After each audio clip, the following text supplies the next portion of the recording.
हरिहरेन्द्र कैलासधर्मवध्वाञ्च्युतये नमज्जनतमावहं विगजपद्मशोभावहम् सुपर्वमुकुटे तटे घटितरत्नगीराजितम् नमामि गुरुराजदेवयुगं सदा भोः प्रभो हे देवदेवोत्तम गुरुदार्वभौम पुराणपुरुषा पुण्यपापवर्जिता पुरन्दराद्यमनवर्जिता पुराणसेवामवधारया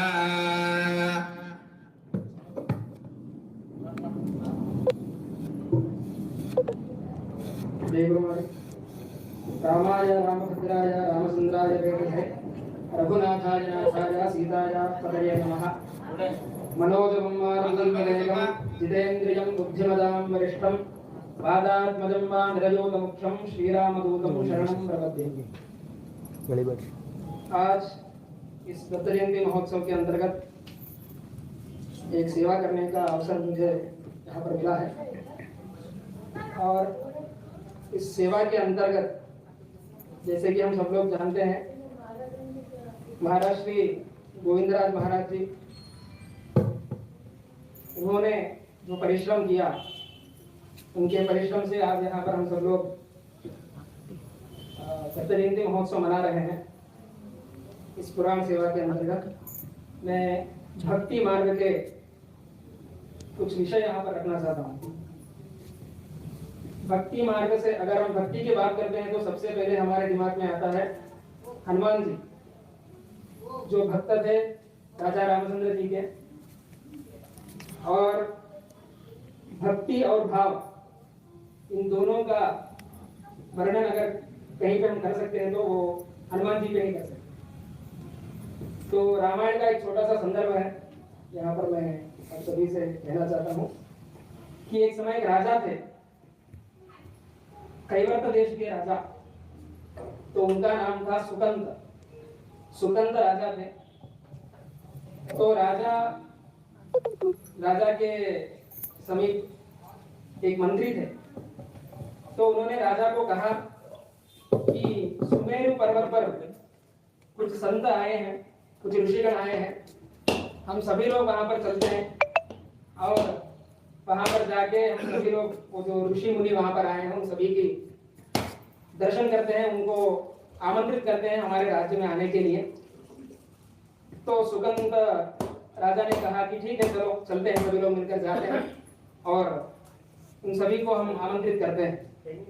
तो जैसे ही वो अपने राज्य से बाहर निकल रहे थे, नारद मुनि वहां पर आए और नारद मुनि ने उनसे पूछा कि राजा कहाँ पर जा रहे हैं आप? तो सुगंध महाराज ने कहा कि मैं संत दर्शन के लिए सुमेरु पर्वत पर जा रहा हूँ। सुमेरु पर्वत पर संत आए हुए हैं, वहां पर उनके दर्शन के लिए जा रहा हूँ, चाहे तो आप भी हमारे साथ चल सकते हैं। तो नारद मुनि ने कहा कि नहीं, मैं कर आया हूँ, आप जाइए। तो वो थोड़ी देर आगे बढ़े और नारद मुनि एक और बार उनको रोका और कहा कि सभी संत मुनि वहां पर आए हैं, परंतु आप एक काम कीजिए, वहां पर सभी ऋषि मुनि वशिष्ठ वगैरह भरद्वाज सभी ऋषि वहां पर होंगे, सभी को प्रणाम करिए और विश्वामित्र को प्रणाम मत करिए। तो सुकंद ने पूछा कि विश्वामित्र को क्यों नहीं करना चाहिए? तो उन्होंने कहा कि विश्वामित्र क्षत्रिय ऋषि, तो इसलिए उनको प्रणाम नहीं करना चाहिए। आप जैसे मैं कह रहा हूं आप वैसे करो और आप प्रणाम करके वापस आ जाओ। तो उन्होंने कहा ठीक है। वो गए, वहां पर सबको प्रणाम किया, सभी ऋषि मुनियों को सभी को प्रणाम किया और आमंत्रित किया अपने देश को आने के लिए, अपने राज्य में आने के लिए। और विश्वामित्र को उन्होंने आमंत्रित नहीं किया, उन्होंने उनको प्रणाम भी नहीं किया।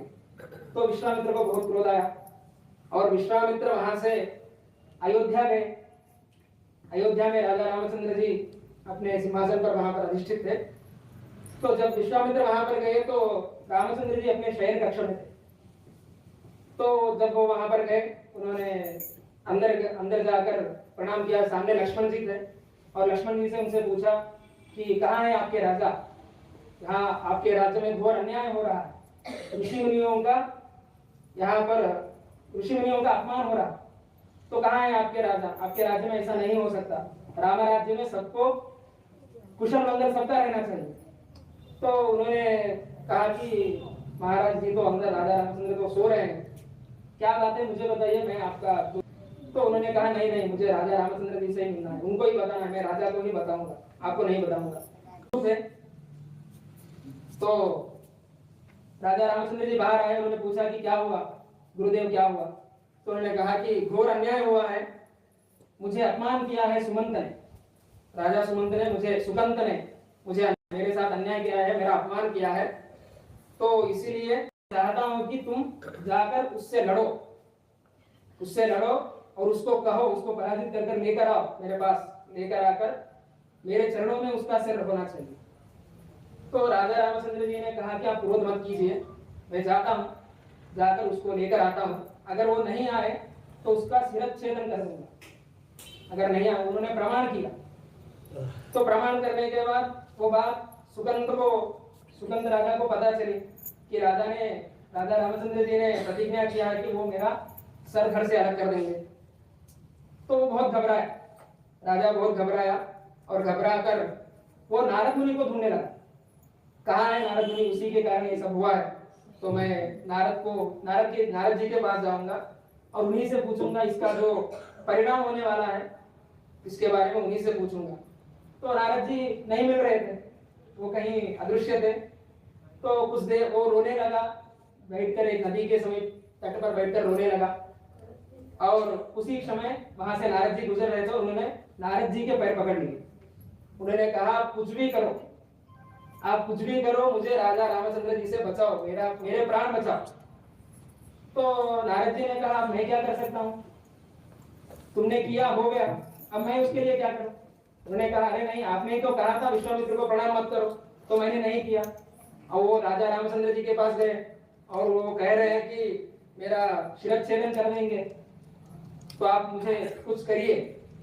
तो उन्होंने कहा कि आप एक काम करो, आपके प्राण की रक्षा सिर्फ एक ही आदमी कर सकते हैं, तो आप एक काम करो, अंजनी के पास जाओ, माता अंजनी के पास जाओ, उनसे आप प्राण की भिक्षा करो, तो वो ही एक है जो आपके प्राण की भिक्षा दे सकती है। तो वो गए अंजनी के पास, माता अंजनी के पास, हनुमान जी के माता जी, उनके पास जाकर उनके पैर पकड़ लिए। उन्होंने कहा कि माता कुछ भी करो, मेरे प्राण की रक्षा करो। उन्होंने कहा कि छोड़ो, बात तो बताओ क्या है। नहीं नहीं, जब तक आप मुझसे वचन नहीं देती तब तक मैं आपके पैर नहीं छोड़ूंगी। उन्होंने कहा कि ठीक है, मैं वचन देती हूँ, मैं तुम्हारी प्राणों की रक्षा करूंगी, बताओ क्या बात है। उन्होंने सब कुछ वहां पर बताया। उसके बाद शाम के समय था, हनुमान जी वहां पर आए। आने के बाद माता ने कहा कि अंदर आने से पहले एक बात है। तो उन्होंने कहा क्या है माता जी बताइए। तो तुमको एक राजा की प्राण बचाना है, तो मैंने उसको वचन दिया है कि मैं उसकी प्राणों की रक्षा करूंगी, इसलिए पहले तुम वचन देकर ही अंदर आ। तो उन्होंने कहा ठीक है, माता का वचन कौन टाल सकता है। उन्होंने कहा ठीक है, कौन है बताओ। तो सुकंद वहां से बाहर आए, गुफा में से बाहर आए, उन्होंने हनुमान जी को प्रणाम किया। उन्होंने कहा कि क्या हुआ। तो ऐसे सब कुछ उन्होंने बताया, ऐसा कहा है राजा रामचंद्र जी कल आकर मुझे मेरा शिरच्छेदन कर देंगे, आप मेरे प्राणों की रक्षा कीजिए, आपने वचन दिया, आप वचन से नहीं हट सकते। तो हनुमान जी बहुत परेशान हो गए, राजा रामचंद्र जी के सामने कैसे ठहरूं, मैं तो उनका दास हूँ, उनके बात तो मैं टाल नहीं सकता। अब उन्होंने आज्ञा दिया है तो क्या करना चाहिए। तो उन्होंने कहा माता को भी वचन दिया है तो कुछ ना कुछ तो करने पड़ेगा। उन्होंने कहा कि ठीक है, आप एक काम करो, आप यहीं पे रहो, मैं कल सुबह आकर तुम्हारी प्राणों की रक्षा करूंगा, और जब तक मैं नहीं आऊंगा तब तक सदा अपने मन में राम नाम का जप करते रहना, राम नाम का जप करते रहना। उन्होंने कहा ठीक है, और राम नाम का जप करते रहे। और सुबह में हनुमान जी गए अयोध्या जाकर राजा रामचंद्र जी को प्रणाम किया और पूछने लगे कि राजा कहाँ जा रहे हैं, प्रभु कहाँ पे जा रहे हैं। उन्होंने कहा कि मेरे गुरु का किसी ने अपमान किया है राजा ने, उसका शिरच्छेदन करने के लिए मैं जा रहा हूँ, तुम भी चलो। उसने कहा कि नहीं नहीं, आप लोग जाके आओ, मैं नहीं आ सकता, आप लोग जाओ। अरे हनुमान, तुम्हारे बिना मैं कहीं जा सकता हूँ क्या, ऐसा नहीं होगा, चलो तुम भी चलो। उन्होंने कहा कि नहीं, मैंने भी एक राजा को वचन दिया है कि मैं उसके प्राणों की रक्षा करूंगा। तो वो कौन है। तो उसने कहा वो सुकंद है, सुकंद राजा है। तो राजा रामचंद्र जी ने कहा नहीं, मैंने तो वचन दिया है अपने गुरु को। उसने कहा तो वो तो छोटा सा राजा है, आप तो प्रभु हैं, उसको छोड़ दो, उसकी गलती में माफ कर दो उसको। उन्होंने कहा नहीं नहीं, उन्होंने कहा, राजा रामचंद्र जी ने कहा नहीं नहीं, ऐसा नहीं हो सकता, एक वचन एक बाण एक पत्नी, ऐसा राजा रामचंद्र जी को कहते हैं। एक बार जो उन्होंने वचन ले लिया तो वो पीछे नहीं। तो उन्होंने कहा कि ठीक है, तुम रक्षा करो, मैं अपना काम करता हूँ, तुम अपना काम करो। उन्होंने कहा ठीक है, आप चलो, हम भी चलते हैं। तो हनुमान जी उड़कर चले गए और रामचंद्र जी हल्लू पीछे अपने दास के साथ आ रहे हैं घोड़े पे। और कुछ दूर जाने के बाद जंगल में सुकंत को हनुमान जी ने एक बालाकोट बनाया, जैसे कि अपने दुम से एक राउंड बनाया, उसके अंदर उसको सुकंत को बैठाया। तुम अंदर बैठो, मैं बाहर रहता हूँ, जब तक राजा जी नहीं आते तब तक राम नाम का जप करते रहना। तो उन्होंने कहा ठीक है। अंदर बैठे, उनको मन में भय हो रहा है, कहाँ राजा रामचंद्र जी आकर हमको मार देंगे, अभी कैसा करना है। तो हनुमान जी ने कहा कुछ नहीं होगा, तुम अंदर बैठो और भगवान राजा रामचंद्र का ध्यान करते रहो और उन्हीं के शरण में हमको जाना है, इसलिए उनका नाम जप करते रहना है। तो उसने कहा ठीक है, अंदर बैठे और राजा रामचंद्र जी कुछ देर बाद वहां पर आए। आके उन्होंने हनुमान जी को देखा। उन्होंने कहा यहाँ पे क्या कर रहे हो? उन्होंने कहा मैंने राजा को छिपा कर रखा है और मैं आपके हाथ में नहीं दूंगा राजा को, आप उसको माफ ही करना है, मैं नहीं दूंगा। तो राजा रामचंद्र जी ने कहा मैं भी वचनबद्ध हूँ, इसलिए मैं तुम पर प्रहार करूंगा। तो उन्होंने अपने बाण से प्रहार किया हनुमान जी पे। हनुमान जी को कोई भी बाण लग ही नहीं रहा, वज्र देह था उनका, कोई भी बाण उनको नहीं लग रहा था। और राम जी के मन में भी संकोच था, कहीं बाण लग गया, हनुमान को कुछ हो गया तो मेरा मैं क्या करूं।